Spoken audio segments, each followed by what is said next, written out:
My name is Sicarius McGrath. I'm an ex-gang member. I grew up in Liverpool in the United Kingdom. As a child, I was always a rebel. I was always messing around with motorbikes, being chased by the police. And then from the age of 15, it escalated. I got into stolen goods, vehicle crime, and it escalated from there. My parents, I come from a criminal background, so I think it was intergenerational. It influenced me to go in that direction. Some of my family members, older family members, were involved in organised crime and dealing. I felt it was a path that I was going to pursue one way or another. From when I was a young age, there was no guidance whatsoever not to be part of that lifestyle. Even though my parents were caring and they wasn't bad parents, I was still not shown the right path. And all as I knew was crime. All as I seen from a young kid was criminality and drugs. What led me behind bars for the very first time was vehicle crime. I rammed into a police car. I was getting chased by the police and rammed them at high speed. I ripped the police car off, and the car I was in was also written off. I received 15 months in prison. I served half of that. When I was released from prison, I went straight back to vehicle crime. I never got out and changed my ways. What motivated me to continue committing crime? I left home. I left my parents' home at the age of 15, and I had to source a financial income for myself. I have to survive. So that was my primary reason for offending. It was financially motivated. I served a few short sentences after I got released the first time for robbing trucks. I was caught in a stolen truck. I got 15 months for that again. And then after that, I never really went away for a couple of years. It was a win until 2004 when I next went to prison. I got involved in serious organised crime and gang crime from the age of 21. And that's how I got involved with firearms. The first time I went to prison for serious organised crime was the firearm. I'd done a few months on remand, the case was dropped. Then the time after that was for a shooting in which there was a dispute with another gang. What led me back to the last prison sentence I received was again organised crime, but it was a lot more organised and structured. It was protection rackets and brothels. The time I went away for the firearms, what life was like in the prisons, I was in category A, high security prisons, and I was in about 18 different prisons throughout that sentence. I got 8 years on that occasion, and I served 5.5 years out of that 8. In the Cat A high security, I met many Al-Qaeda members and international terrorists, and I was actually groomed by them. I was groomed by Al-Qaeda. While I was in prison, I never escaped them. I was like a part of, I wouldn't say part of them, but I was part of that ideology. I was part of that movement. I only escaped it once I was released and I got back involved in gangs. So gangs more or less saved me from becoming a terrorist. What changed me, or what made me go straight, was when I was in prison on the last occasion, I watched a programme on a young boy who was age 11 who was shot dead in Liverpool as part of a gang dispute.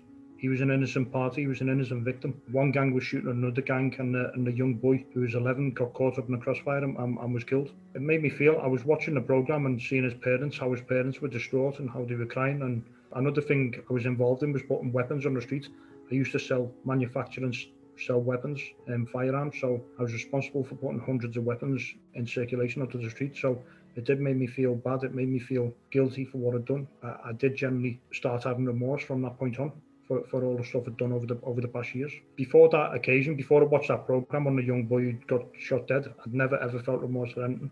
I had no empathy whatsoever. From watching that programme, I started writing to charities, gun and knife crime charities in the UK, and wanting to get involved in diverting kids away from gangs. When I was released from prison, I got my first job I've ever had in my life. I got a job in construction, and then from that's when I started getting into pursuing working with young people, getting them out of gangs. And I do quite a lot of talks, and I speak to quite a lot of families who've got children who are involved in gangs. And I'm also in the process of implementing a gang resistance program to get young people in the area away from guns and knives and youth violence and gangs.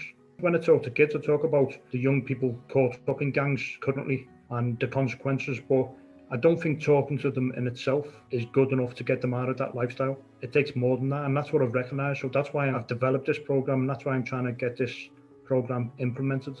The programme is based upon educational and practical sides, so it's spread over 3 months, 6 days a week. The kids over in the UK, the gang members are a lot different to the gang members in the United States. So the tactics I'm using is the tactics I used when I was in the gang. So I'm going to replicate another gang. So I'm diverting it from the gang they're in into the gang what we've created as part of the programme. So it's not looking like it's coming from authorities. It looks somewhat different. The environments are similar. The activities are similar. They're all based on what gangs do. The end goal and the purpose is to get them away from gangs, drug dealing, firearms and knives, and youth violence. That's the end goal. I'm confident it will work because I was involved in that. I've been in gangs across the UK, so I've got a significant understanding of it. So that's what I'm aiming at now, putting my skills in.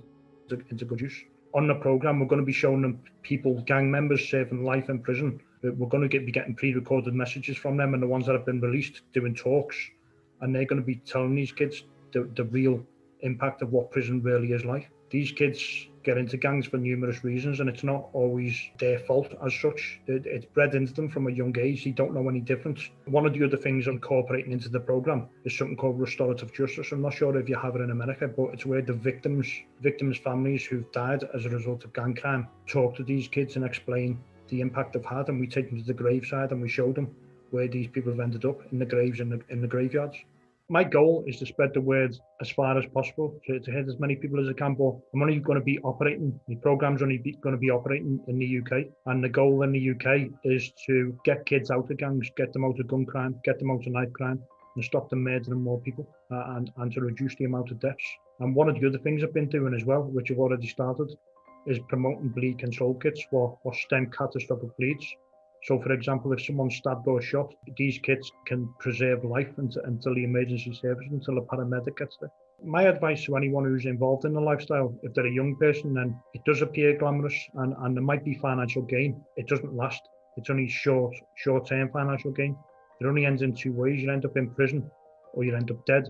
It only goes one of those ways. Nothing good comes out of being involved in a gang. I'm happier in myself, but unfortunately, most of the people that I knew, I've had to cut contact with them because they're the ones that are still alive. Most of my friends are either dead or in prison, or I'd say associates. They wasn't really friends. So all my ex-associates are either dead or in prison. And the ones that are not, some of them are still involved in crime. So I don't have nothing to do with them. So I am happier. It's a lot less stressful. It's a lot less drama. I haven't got the trouble from the police and the authorities. In the UK, you don't really get much assistance or support. The vast majority of the time, they don't give you the support that you need.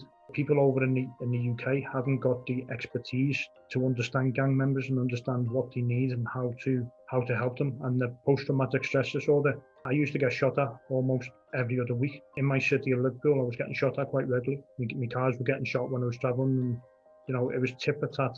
A lot of times you can't sleep, and also with the police raids, when there's armed police kicking your door off and coming for your door when you're in bed in the middle of the night, it does cause you trauma. It gives you post-traumatic stress disorder, and it causes you a lot of anxiety and a lot of mental health issues. What I envision coming from the programme is it's going to change the approach across the UK. It's going to change how professionals manage these children and how they divert them out of gangs. Because at the moment, the UK, England specifically, hasn't got the expertise, the understanding to get kids out of gangs. They don't know what to do. At the moment, the programme's not running, so the programme itself hasn't helped anyone.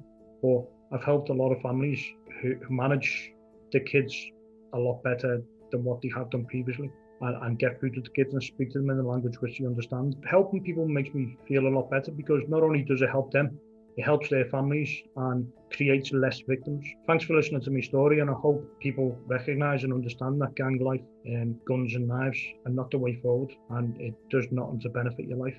So I hope everyone or anyone who listens to this can take something from it.